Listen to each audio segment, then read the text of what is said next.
여러분, 지금 이 순간 누군가를 원망하고 계신가요? 아니면 원망하던 마음을 억지로 누르고 계신가요? 저는 오늘 여러분께 충격적인 이야기를 하나 들려드리려 합니다. 50대 중반의 한 남자가 있었습니다. 그는 30년간 다니던 회사에서 갑작스럽게 구조조정으로 밀려났고, 아내는 그런 그를 무능하다고 비난했으며, 대학생 자녀들은 아버지를 부끄러워했습니다. 그는 매일 밤 회사를 원망하고, 아내를 원망하고, 자식들을 원망하며 술에 의지했습니다. 그런데 놀랍게도 단 한 달 만에 그의 인생이 완전히 바뀌었습니다. 어떻게 그런 일이 가능했을까요? 바로 부처님의 한 말씀 때문이었습니다. 부처님께서는 이렇게 말씀하셨습니다. 어리석은 자는 남을 원망하고 평범한 자는 자신을 원망하며 깨달은 자는 원망 자체를 놓아버린다. 이 말씀이 그 남자의 인생을 어떻게 바꿨는지, 그리고 여러분의 삶도 어떻게 바꿀 수 있는지 지금부터 차근차근 들려드리겠습니다. 구독과 좋아요를 누르시면 이런 좋은 말씀들이 계속됩니다.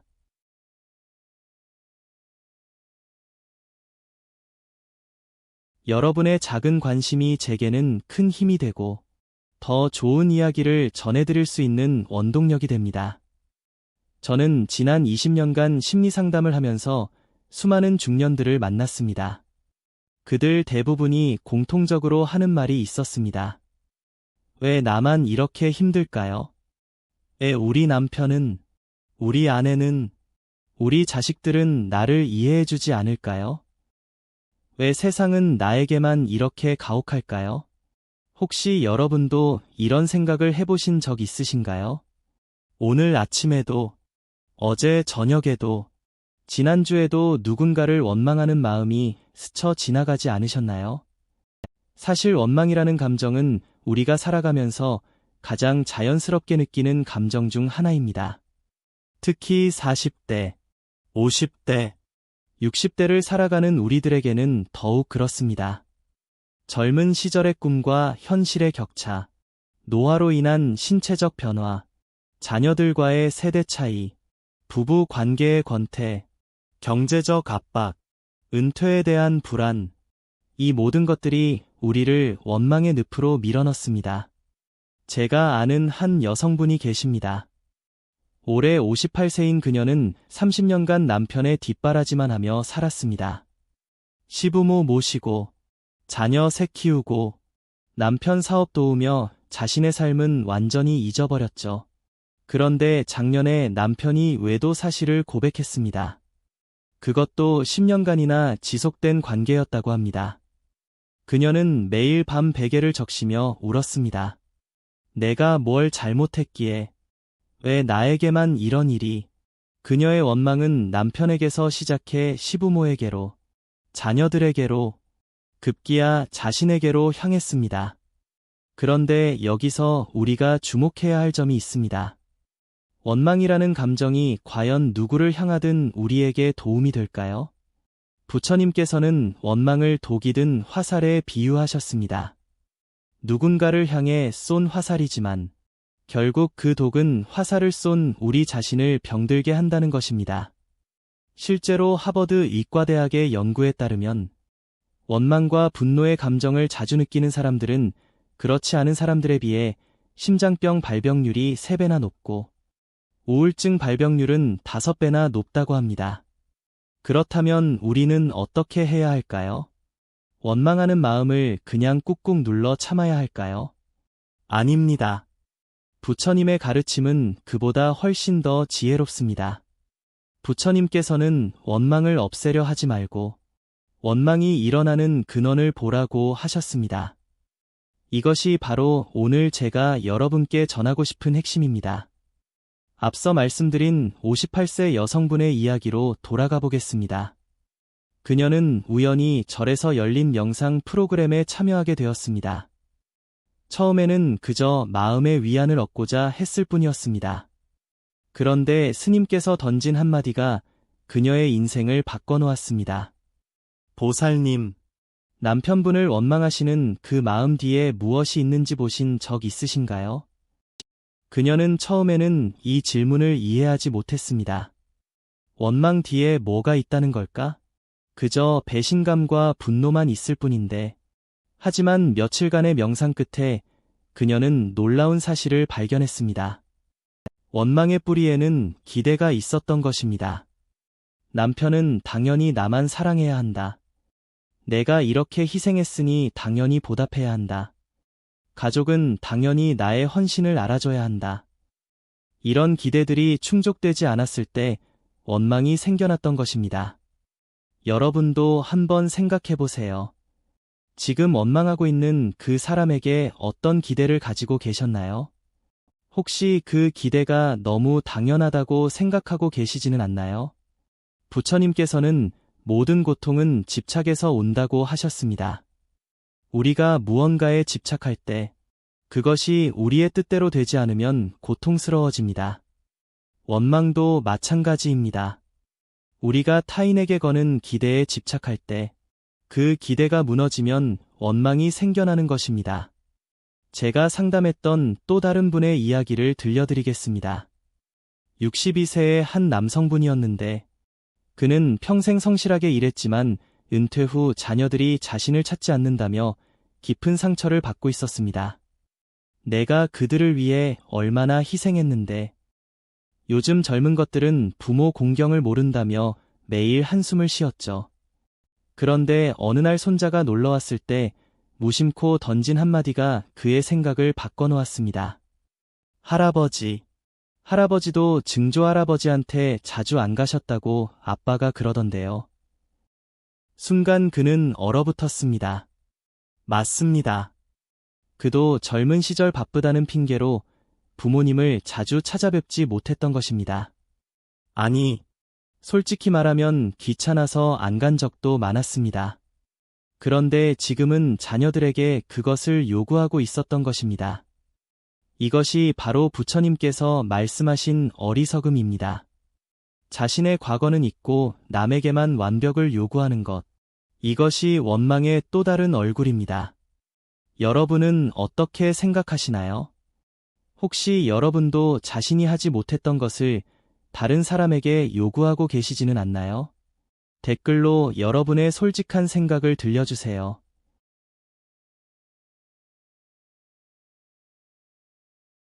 함께 이야기 나누면서 서로의 마음을 치유할 수 있을 것입니다. 이제 조금 다른 각도에서 원망을 바라보겠습니다. 심리학에서는 원망을 투사라는 방어기제로 설명합니다. 우리가 자신의 부족함이나 실패를 인정하기 어려울 때 그 책임을 다른 사람에게 돌리는 것입니다. 이것은 단기적으로는 우리의 자존심을 지켜주지만 장기적으로는 우리의 성장을 가로막는 큰 장애물이 됩니다. 예를 들어, 사업에 실패한 사람이 경제 상황을 탓하고, 정부를 탓하고, 직원들을 탓한다면 어떻게 될까요? 당장은 자신의 실패를 인정하지 않아도 되니 마음이 편할 수 있습니다. 하지만 진짜 실패의 원인을 찾아 개선하지 못하니 같은 실수를 반복하게 됩니다. 반면, 내가 시장 조사를 제대로 하지 못했구나. 내가 직원들과 소통을 잘 못했구나 라고 인정하는 사람은 아프지만 성장할 수 있습니다. 제 개인적인 이야기를 하나 들려드리겠습니다. 저도 한때는 원망의 달인이었습니다. 10년 전, 제가 처음 상담센터를 열었을 때의 일입니다. 6개월이 지나도 손님이 없어 문을 닫을 위기에 처했습니다. 저는 동네 사람들을 원망했습니다. 이 동네 사람들은 심리상담의 중요성을 모를까? 건물주를 원망했습니다. 임대료가 너무 비싸서 그래. 심지어 날씨까지 원망했습니다. 비가 와서 사람들이 안 오는구나. 그러던 어느 날, 우연히 들른 찻집에서 한 할머니를 만났습니다. 할머니는 40년간 그 자리에서 찻집을 운영하고 계셨는데, 여전히 손님이 끊이지 않았습니다. 제가 비결을 여쭤보니 할머니는 웃으며 말씀하셨습니다. 손님 탓을 하면 손님이 오겠어? 내가 더 맛있는 차를 만들고 더 편안한 공간을 만들어야지. 그 한마디가 저를 완전히 바꿔놓았습니다. 저는 남을 원망하는 시간에 제 상담 실력을 갈고 닦기 시작했습니다. 주말마다 무료 상담을 하며 경험을 쌓았고, 밤마다 심리학 책을 읽으며 공부했습니다. 그 결과 1년 후에는 예약이 밀릴 정도로 많은 분들이 찾아주셨습니다. 만약 제가 계속 남을 원망하기만 했다면 어떻게 됐을까요? 아마 지금쯤 다른 일을 하고 있겠죠. 그런데 여기서 잠깐 제가 놀라운 사실을 하나 알려드리겠습니다. 부처님께서는 원망에 대해 더 깊은 가르침을 주셨는데 이것을 알면 여러분의 인생이 180도 바뀔 수 있습니다. 바로 원망은 과거에 대한 집착이라는 것입니다. 우리가 누군가를 원망할 때 우리는 이미 지나간 일에 매달려 있는 것입니다. 그때 그 사람이 그러지 않았더라면, 그때 내가 다른 선택을 했더라면, 이런 생각들이 우리를 과거에 묶어두고 현재를 살지 못하게 만듭니다. 실제로 뇌과학 연구에 따르면 우리가 원망과 후회에 빠져 있을 때 뇌의 전전두엽 활동이 현저히 떨어진다고 합니다. 전전두엽은 미래를 계획하고 창의적인 사고를 하는 영역인데 이곳이 제대로 작동하지 않으면 우리는 계속 같은 자리에서 맴돌 수밖에 없습니다. 반대로 원망을 놓고 현재에 집중할 때 전전두엽이 활성화되어 새로운 가능성을 발견할 수 있게 됩니다. 제가 상담했던 45세 여성의 사례를 들려드리겠습니다. 그녀는 20년 전 대학 시절 집안 사정으로 학업을 포기하고 취업을 해야 했습니다. 그 후로 계속 부모님을 원망하며 살았습니다. 부모님만 아니었어도 내 인생이 달라졌을 텐데. 하지만 어느 날 그녀는 깨달았습니다. 20년을 원망하며 보냈지만 달라진 것은 하나도 없다는 것을요. 오히려 원망하느라 놓친 기회들이 너무 많았다는 것을요. 그녀는 결심했습니다. 이제라도 공부를 다시 시작하기로. 45세의 나이에 방송통신대학에 입학했고, 낮에는 일하고 밤에는 공부하며 4년 만에 졸업했습니다. 그리고 지금은 자신이 꿈꾸던 일을 하며 행복하게 살고 있습니다. 만약 그녀가 계속 부모님을 원망하기만 했다면 가능했을까요? 여러분도 한번 생각해 보세요. 지금 원망하고 있는 그 일이 10년 전 일인가요? 5년 전 일인가요? 아니면 어제 일인가요? 그 일을 계속 원망한다고 해서 과거가 바뀔까요? 부처님께서는 과거는 이미 지나갔고 미래는 아직 오지 않았다. 오직 현재만이 우리가 살 수 있는 시간이다. 라고 하셨습니다. 여기서 중요한 것은 원망을 그저 억누르라는 것이 아닙니다. 원망의 감정을 인정하되 거기에 매몰되지 말라는 것입니다. 심리학에서는 이를 수용과 전념이라고 합니다. 그래, 나는 지금 원망스럽다. 하지만 이 원망이 내 인생을 지배하게 두지는 않겠다라고 스스로에게 말하는 것입니다. 제가 아는 55세 남성분의 이야기입니다. 그는 30년간 다니던 회사에서 후배에게 승진이 밀려 조기 퇴직을 했습니다. 처음에는 회사와 후배를 원망했습니다. 내가 회사를 위해 얼마나 헌신했는데. 요즘 젊은 놈들은 이 사람을 우습게 안다며 분노했죠. 하지만 한 달, 두 달이 지나도 달라지는 것은 없었습니다. 오히려 원망할수록 더 비참해질 뿐이었습니다. 그때 그의 아내가 한마디 했습니다. 여보, 회사 원망하는 시간에 당신이 정말 하고 싶었던 일을 해보는 게 어때요? 그 말에 그는 번뜩 깨달았습니다. 맞다. 자신은 언제나 카페를 하고 싶었던 것을. 하지만 안정적인 월급 때문에 포기했던 꿈이었죠. 그는 곧바로 바리스타 자격증을 따고 작은 카페를 열었습니다. 지금은 회사 다닐 때보다 수입은 적지만 훨씬 행복하다고 합니다.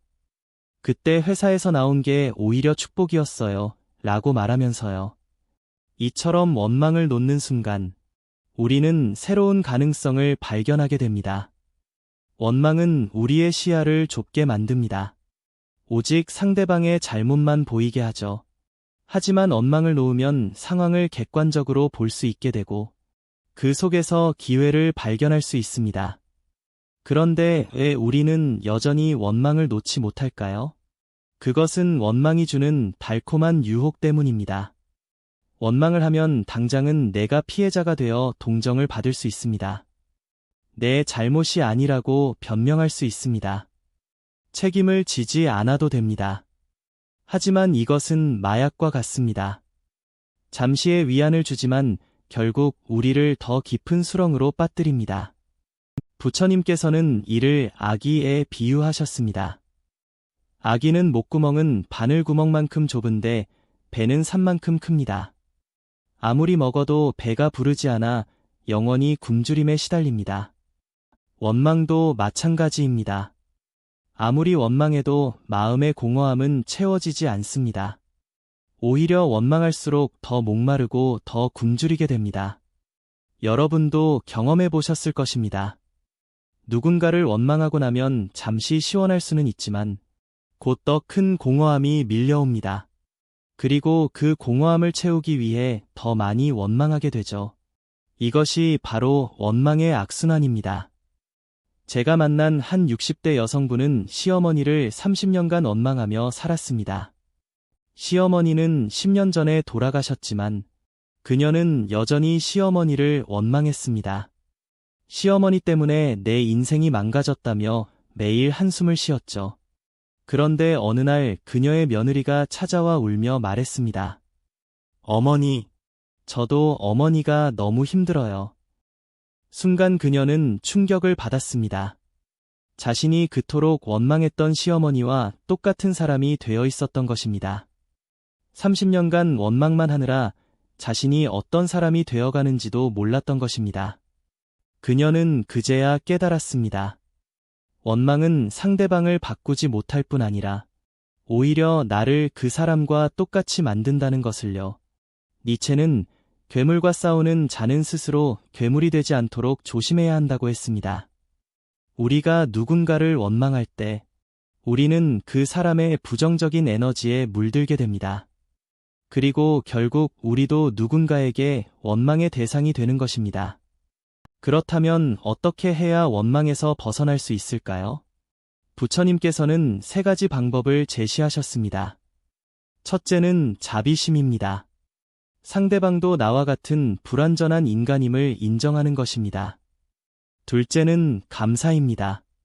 원망 대신 감사할 것을 찾는 것입니다. 셋째는 회양입니다.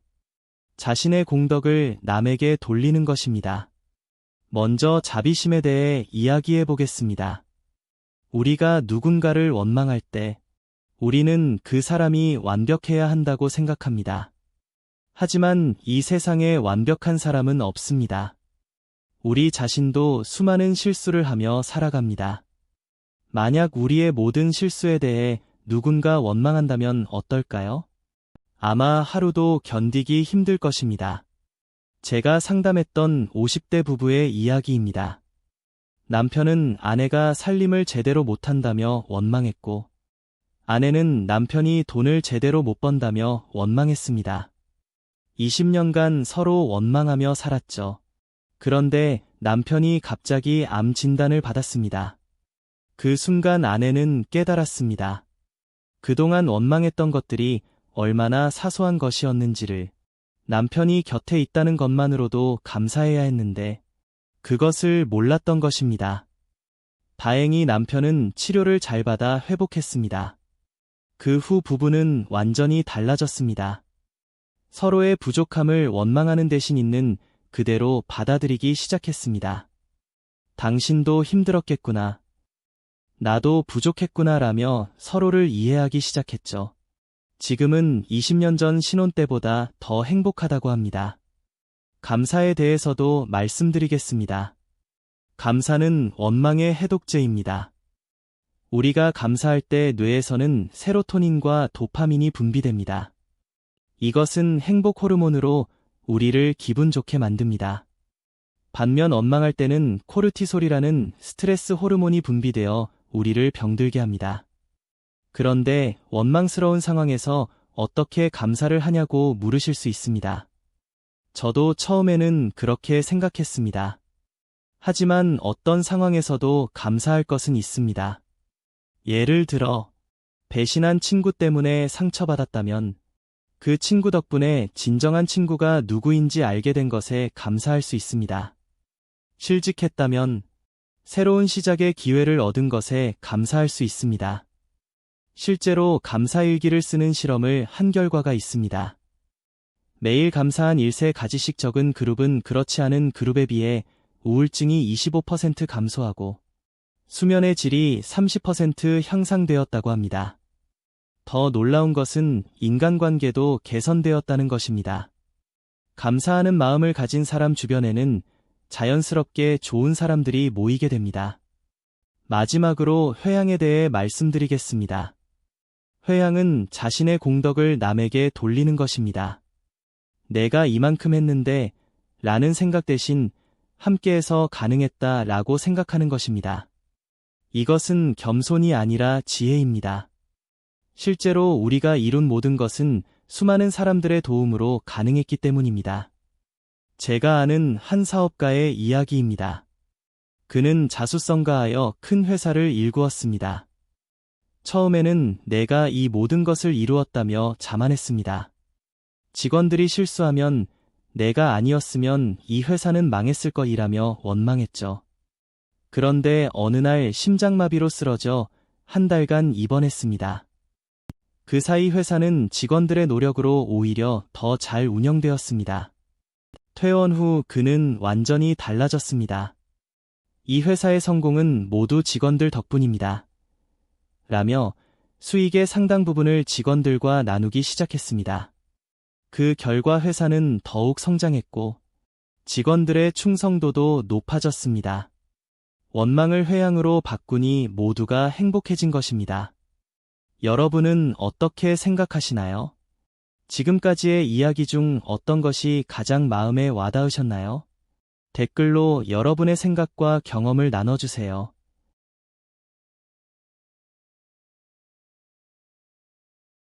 우리 모두가 서로의 거울이 되어 함께 성장할 수 있을 것입니다. 이제 좀 더 현실적인 이야기를 해보겠습니다. 그래도 정말 나쁜 사람들은 어떻게 하냐고 물으실 수 있습니다. 사기를 친 사람, 폭력을 행사한 사람, 배신한 사람, 이런 사람들까지 원망하지 말라는 것인가요? 부처님의 가르침은 그들을 용서하라는 것이 아닙니다. 그들의 행동은 분명히 잘못된 것이고 응당한 대가를 치러야 합니다. 하지만 우리가 그들을 원망하며 우리의 삶을 망치라는 것은 아닙니다. 제가 상담했던 한 여성은 사기를 당해 전 재산을 잃었습니다. 처음 1년은 매일 그 사기꾼을 저주하며 살았습니다. 잠도 제대로 못 자고 밥도 제대로 못 먹었죠. 그런데 어느 날 거울을 보니 자신이 몰라보게 늙어 있었습니다. 그녀는 깨달았습니다. 사기꾼은 돈만 가져갔는데 자신은 스스로 건강과 시간까지 내주고 있다는 것을요. 그녀는 결심했습니다. 더 이상 그 사람에게 자신의 인생을 내주지 않겠다고. 법적 대응은 변호사에게 맡기고 자신은 다시 일을 시작했습니다. 힘들었지만 조금씩 재기했고 3년 후에는 예전보다 더 단단한 사람이 되어 있었습니다. 그 일이 없었다면 저는 평생 온실 속 화초로 살았을 거예요. 라고 그녀는 말합니다. 이것이 바로 부처님께서 말씀하신 고난을 수행으로 삼는다는 가르침입니다. 원망스러운 일을 당했을 때 그것을 원망으로 끝내지 말고 성장의 기회로 삼는 것입니다. 물론 쉽지 않습니다. 하지만 이것이 진정한 승리입니다. 상대방이 나를 넘어뜨렸을 때 나는 더 강하게 일어서는 것. 이것이 최고의 복수이자 최고의 자기사랑입니다. 제가 만난 또 다른 분의 이야기입니다. 58세의 한 남성은 25년간 함께 일한 동업자에게 배신당했습니다. 회사 자금을 빼돌려 도망간 것입니다. 그는 분노와 배신감에 치를 떨었습니다. 그 자식을 찾아서 반드시 복수하겠다며 사립탐정까지 고용했죠. 하지만 6개월이 지나도 찾을 수 없었습니다.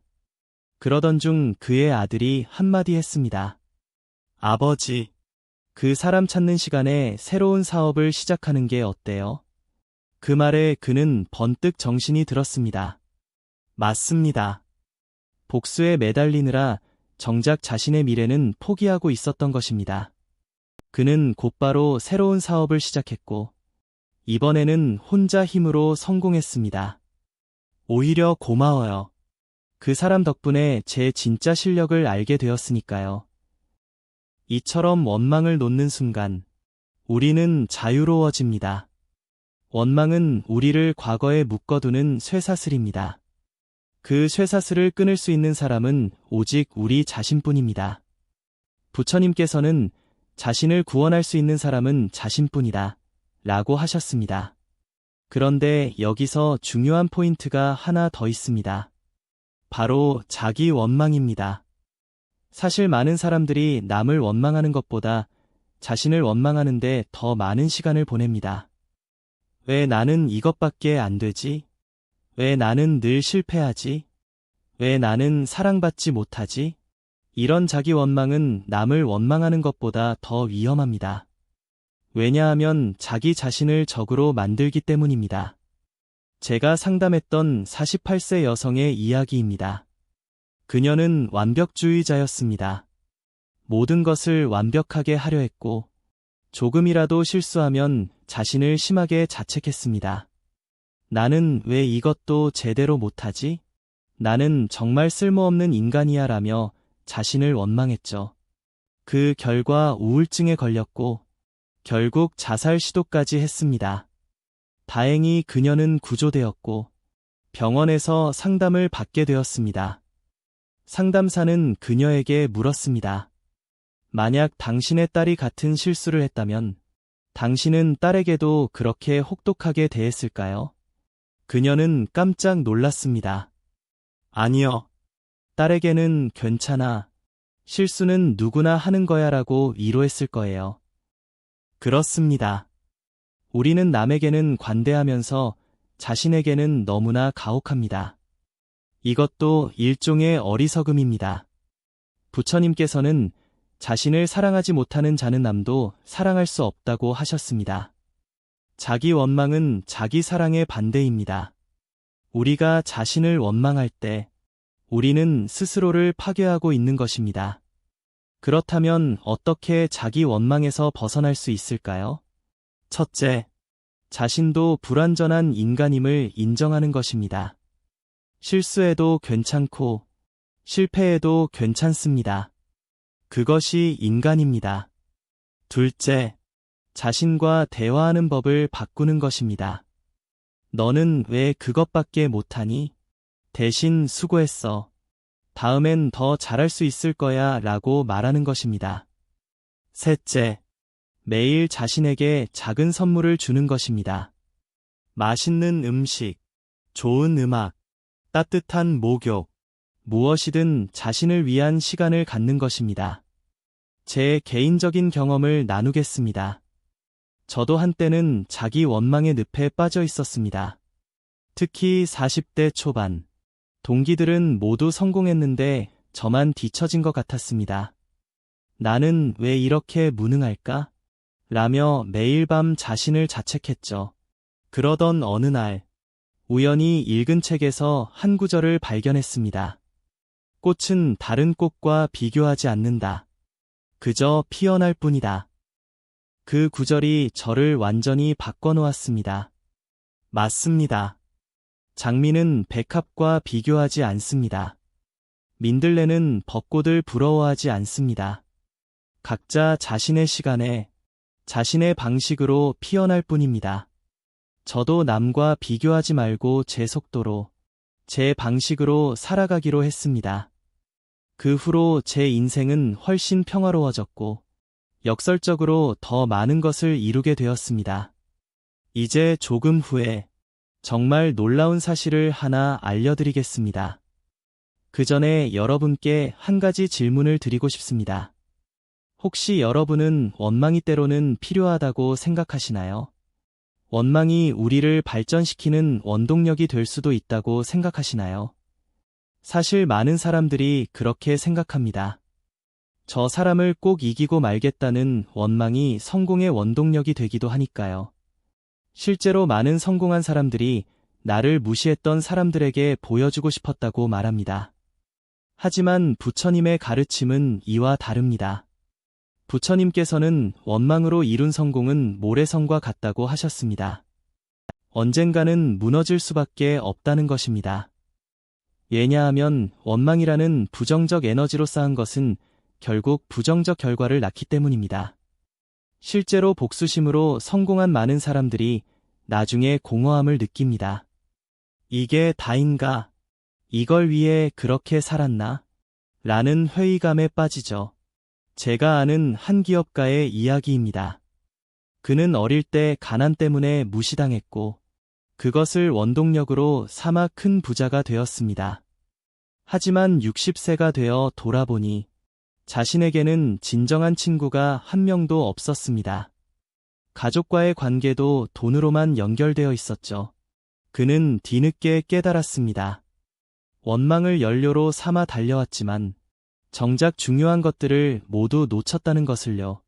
반면 사랑과 감사를 원동력으로 삼은 사람들은 다릅니다. 그들의 성공은 지속 가능하고 주변 사람들도 함께 행복해집니다. 왜냐하면 긍정적 에너지는 긍정적 결과를 낳기 때문입니다. 부처님께서는 이를 선업은 선과를 낳고 악업은 악과를 낳는다고 표현하셨습니다. 그렇다면 우리는 어떻게 원망을 완전히 놓을 수 있을까요? 여기 구체적인 방법을 제시하겠습니다. 첫째, 매일 아침 원망 놓기 명상을 하는 것입니다. 5분만 투자하세요. 조용히 앉아서 숨을 깊게 들이쉬고 내쉬면서 이렇게 말하는 것입니다. 나는 모든 원망을 놓습니다. 나는 자유롭습니다. 처음에는 어색하겠지만 계속하다 보면 마음이 가벼워지는 것을 느낄 수 있습니다. 둘째, 원망일기 대신 감사일기를 쓰는 것입니다. 매일 밤 자기 전에 오늘 감사했던 일 3가지를 적어보세요. 아주 작은 것이라도 좋습니다. 따뜻한 커피 한 잔, 낯선 사람의 미소, 무사히 하루를 보낸 것, 이런 것들을 적다 보면 우리 삶에 감사할 것이 얼마나 많은지 깨닫게 됩니다. 셋째, 원망 변환 연습을 하는 것입니다. 원망이 올라올 때마다 그것을 다른 관점으로 바꿔보는 것입니다. 예를 들어, 왜 나만 이렇게 힘들까? 를 이 경험을 통해 내가 배울 것은 무엇일까? 로 바꾸는 것입니다. 저 사람 때문에 망했어. 를 이제 새로운 시작을 할 수 있구나. 로 바꾸는 것입니다. 넷째, 용서 편지를 쓰는 것입니다.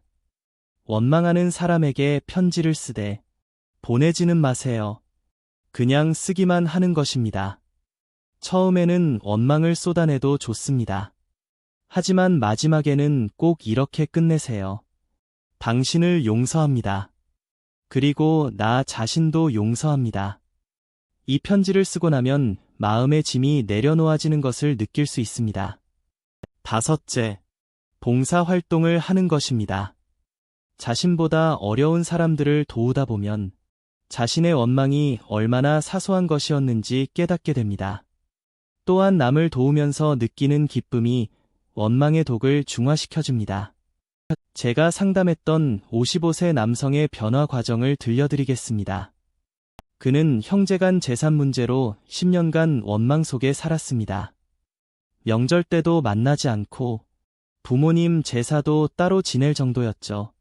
그런데 어머니가 돌아가시기 직전에 그를 불러 말씀하셨습니다. 너희가 화해하지 못하고 내가 먼저 가게 되어 미안하구나. 그 말씀에 그는 뒤통수를 맞은 것 같았습니다. 10년간 형을 원망하느라 어머니의 마음은 생각하지 못했던 것입니다. 어머니 장례식장에서 그는 형에게 먼저 손을 내밀었습니다. 형, 미안해. 내가 너무 어리석었어. 형도 눈물을 흘리며 그를 안았습니다. 지금은 형제가 매주 만나며 지난 10년을 만회하고 있다고 합니다. 이처럼 원망을 놓는 것은 상대방을 위한 것이 아닙니다. 바로 나 자신을 위한 것입니다. 원망을 놓을 때 우리는 진정으로 자유로워집니다. 과거의 상처에서 벗어나 현재를 살 수 있게 됩니다. 미래를 향해 나아갈 수 있게 됩니다. 부처님께서는 원망은 원망으로 끝나지 않는다. 오직 사랑으로만 끝난다고 하셨습니다. 이것은 2500년 전의 가르침이지만 지금도 여전히 유효합니다. 아니, 복잡하고 각박한 현대사회에서 더욱 필요한 가르침입니다. 여러분은 어떻게 생각하시나요? 오늘 이야기를 들으면서 떠오른 사람이 있나요? 용서하고 싶은 사람, 화해하고 싶은 사람이 있나요? 댓글로 여러분의 마음을 나눠주세요.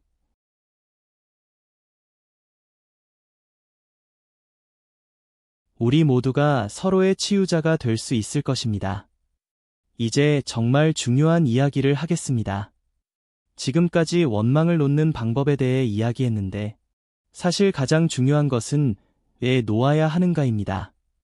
단순히 원망은 나쁘다라고 해서 놓을 수 있는 것이 아닙니다. 진정으로 그 이유를 이해하고 공감할 때 비로소 놓을 수 있습니다. 첫째, 원망은 우리의 생명력을 갉아먹습니다. 한의학에서는 원망과 분노가 간을 상하게 한다고 합니다. 실제로 원망을 많이 하는 사람들은 간질환, 고혈압, 당뇨병 등의 발병률이 높습니다. 우리가 원망할 때 우리 몸은 전투 모드가 됩니다.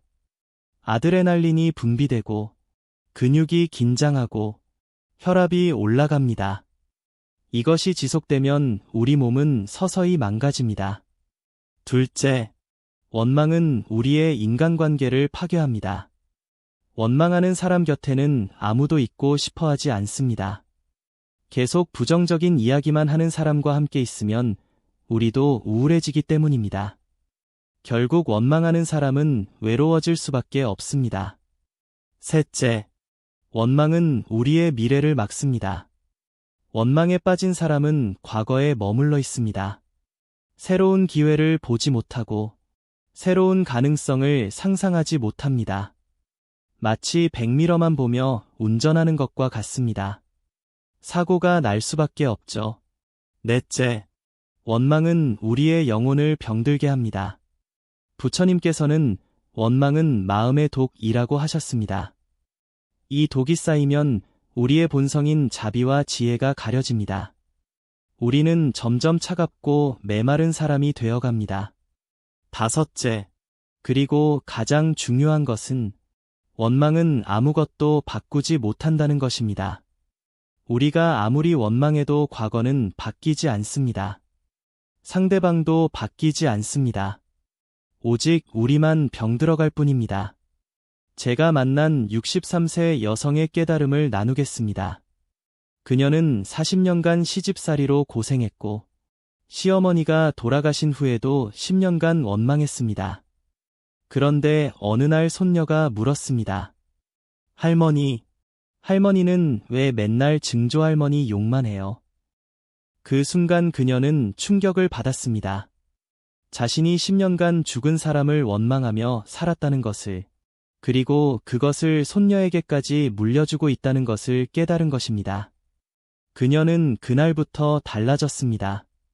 시어머니를 원망하는 대신 시어머니도 그 시대의 희생자였음을 이해하려 노력했습니다. 그리고 자신은 며느리에게 절대 그러지 않겠다고 다짐했습니다. 지금 그녀는 며느리와 가장 친한 친구처럼 지낸다고 합니다. 원망의 대물림을 끊으니 우리 집안에 평화가 왔어요. 라고 그녀는 말합니다. 이제 마지막으로 부처님의 가장 심오한 가르침을 전하겠습니다. 부처님께서는 원망하는 자와 원망받는 자는 사실 하나라고 하셨습니다. 이것은 무슨 의미일까요? 우리가 누군가를 원망할 때 우리는 그 사람과 에너지적으로 연결됩니다. 원망의 끈으로 묶이는 것입니다. 그래서 원망할수록 그 사람에게서 자유로워지기 어렵습니다. 반대로 원망을 놓으면 그 끈이 끊어집니다. 비로소 그 사람으로부터, 그 상황으로부터 자유로워지는 것입니다. 이것이 진정한 해탈입니다. 부처님께서 깨달음을 얻으신 것도 모든 원망과 집착을 놓았기 때문입니다. 제 인생의 전환점이 된 경험을 나누겠습니다. 10년 전, 저는 가장 믿었던 친구에게 배신당했습니다. 제 아이디어를 훔쳐 먼저 사업을 시작한 것입니다. 처음에는 너무 분노해서 잠도 못 잤습니다. 복수할 방법만 생각했죠. 그런데 어느 날 꿈을 꾸었습니다. 제가 그 친구와 쇠사슬로 연결되어 있는 꿈이었습니다. 그 쇠사슬 때문에 저는 한 발짝도 앞으로 나아갈 수 없었습니다. 꿈에서 깬 후 저는 깨달았습니다. 원망이 바로 그 쇠사슬이라는 것을. 저는 그날부터 용서하기로 했습니다. 쉽지 않았지만 매일 나는 너를 용서한다. 나는 자유롭다 라고 되뇌었습니다. 한 달 후, 정말 신기하게도 새로운 사업 아이디어가 떠올랐고, 그것은 이전보다 훨씬 성공적이었습니다. 원망을 놓으니 창의성이 살아난 것입니다. 여러분, 이제 정말로 결심할 때입니다. 원망을 계속 붙잡고 살 것인가? 아니면 놓고 자유로워질 것인가? 선택은 여러분의 몫입니다. 하지만 기억하세요. 우리에게 주어진 시간은 한정되어 있습니다. 40대, 50대, 60대, 이제 남은 인생을 원망으로 채울 것인가? 사랑과 감사로 채울 것인가? 저는 여러분이 현명한 선택을 하실 것이라 믿습니다. 왜냐하면 여러분은 이미 충분히 지혜로운 분들이기 때문입니다. 살아오면서 많은 것을 경험하고 배우셨습니다. 이제는 그 지혜를 발휘할 때입니다. 오늘부터 시작하세요. 작은 것부터 시작하세요. 오늘 아침에 늦게 일어난 자신을 원망하지 마세요. 대신 오늘도 눈을 뜰 수 있어 감사합니다. 라고 말하세요. 배우자가 잔소리를 해도 원망하지 마세요. 대신 나를 걱정해주는 사람이 있어 감사합니다. 라고 생각하세요. 이런 작은 변화들이 모여 큰 변화를 만듭니다. 한 방울의 물이 바위를 뚫듯이 매일의 작은 실천이 우리의 인생을 바꿉니다. 부처님께서도 천리 길도 한 걸음부터 라고 하셨습니다. 제가 마지막으로 전하고 싶은 말은 이것입니다. 여러분은 충분히 가치 있는 존재입니다. 누가 뭐라 해도, 어떤 실패를 했어도 여러분은 사랑받을 자격이 있습니다. 먼저 자신을 사랑하세요. 자신을 용서하세요. 그러면 자연스럽게 다른 사람도 사랑하고 용서할 수 있게 됩니다. 오늘 이 긴 이야기를 끝까지 들어주신 여러분께 진심으로 감사드립니다. 여러분의 인내와 관심이 저에게는 큰 힘이 됩니다. 만약 오늘 이야기가 조금이라도 도움이 되셨다면 구독과 좋아요를 눌러주세요.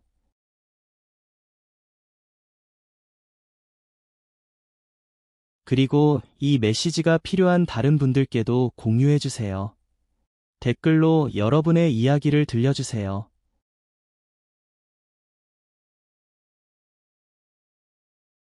오늘 이야기를 들으며 어떤 생각이 드셨는지, 어떤 결심을 하셨는지 나눠주세요. 우리 모두가 서로의 거울이 되고 서로의 스승이 될 수 있습니다. 부처님께서는 한 사람이 변하면 그 주변에 10사람이 변하고 10사람이 변하면 100사람이 변한다고 하셨습니다. 여러분 한 분 한 분의 변화가 이 세상을 더 나은 곳으로 만들 수 있습니다. 내일부터 달라질 수 있는 작은 실천을 하나 제안드립니다. 매일 아침 거울을 보며 자신에게 이렇게 말해보세요. 나는 모든 원망을 놓는다. 나는 사랑과 감사로 충만하다. 오늘도 좋은 하루가 될 것이다. 단 일주일만 해보세요. 분명 변화를 느끼실 것입니다. 기억하세요. 어리석은 자는 남을 원망하고 평범한 자는 자신을 원망하지만 깨달은 자는 원망 자체를 놓아버립니다. 여러분 모두가 깨달은 자의 길을 걸으시길 진심으로 기원합니다. 마지막으로 한 가지 더. 더보기란과 고정 댓글도 꼭 확인해주세요.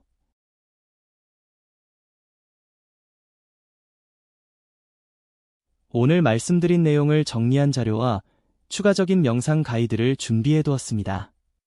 여러분의 삶에 평화와 행복이 가득하기를 기원하며 다음에 또 좋은 이야기로 찾아뵙겠습니다. 감사합니다.